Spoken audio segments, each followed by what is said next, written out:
کا یہ عالم ہے کہ ہم تو فرائض سے بھی مقصد ہے کہ مایوس نظر آتے ہیں، فرائض سے میں بھی ناکام نظر آتے ہیں، لیکن جنہیں رب کائنات اپنی بارگاہ کا عرفان عطا کرتا ہے، جنہیں رب کائنات اپنی بارگاہ کی جستجو کی کمال جذبات عطا کرتا ہے، جب ایسا بندہ نفلی عبادت کی کثرت سے اس مقام کو پہنچتا ہے، حتی احببتہ، میرے کریم آقا نے فرمایا کہ یہاں تک کہ اس کا رب اس کے ساتھ پیار کرنے لگ جاتا ہے، حتی احببتہ، اللہ رب العزت اس کے ساتھ پیار کرنا شروع کر دیتا ہے۔ یار جس پر فرشتے نازل کرے، جس کے ساتھ رب پیار کرے، ہم تم پیار کریں گے یا نہ کریں گے یہ اپنے مقدر کی بات ہے، لیکن کریں گے تو اللہ کی رحمتوں کے سزاوار و حقدار ٹھہریں گے، اور نہیں کریں گے تو ان کے لیے بھی میرا آقا کریم علیہ السلام نے فرمایا کہ من عادنی ولیا فقد آذنتہ بالحرب، جو میرے ولی کے ساتھ دشمنی کرتا ہے میں اس کو اعلان جنگ کرتا ہوں، وہ آئے میرے ساتھ جھگڑا کرے، اور جس کے ساتھ رب کائنات جھگڑا کرے،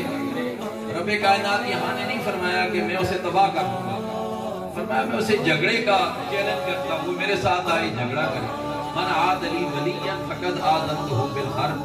تو جہاں قرآن و حدیث نے ہمیں یہ نقشہ ہمارے سامنے رکھا، تنزل الرحمت عند ذکر الصالحین، جب ہم ان کے تذکرے کرتے ہیں ہم پر اللہ کی رحمت نازل ہوتی ہے، جب ہم ان کے ہاں بیٹھتے ہیں تو فرمایا یک زمانہ صحبت با اولیاء بہترت 100 سال اطاعت خیریہ، فرمایا ایک لمحہ میسر آ جانا 100 سال کی بریاکاری سے پاک عبادت سے وہ لمحہ افضل ہے۔ تو یہ تو قرآن و حدیث کے اندر بڑا ایک طویل مقصد ہے کہ مضمون موجود ہے، ہم اس کی طرف نہیں جا رہے۔ ہم آج جس مرد کامل کی کمال زندگی کو سلام عقیدت و محبتوں کے عقیدتوں کے نذرانے پیش کرنے کے لیے جمع ہوئے ہیں،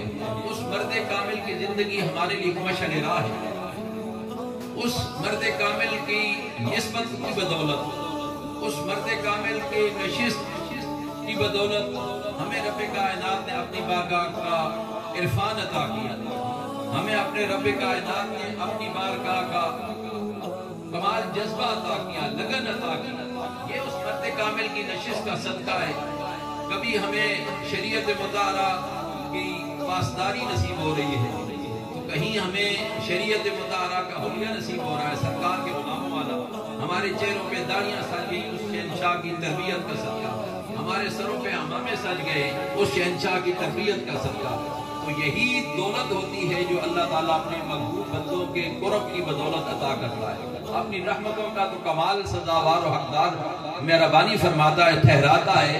لیکن ان کی نشست کی بدولت اللہ تعالیٰ معاشرے کی عزتیں بھی عطا کر دیتا ہے۔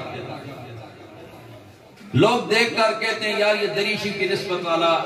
وہ فرد ہے، کمال اس کی زندگی کے اندر اللہ تعالیٰ نے بتایا۔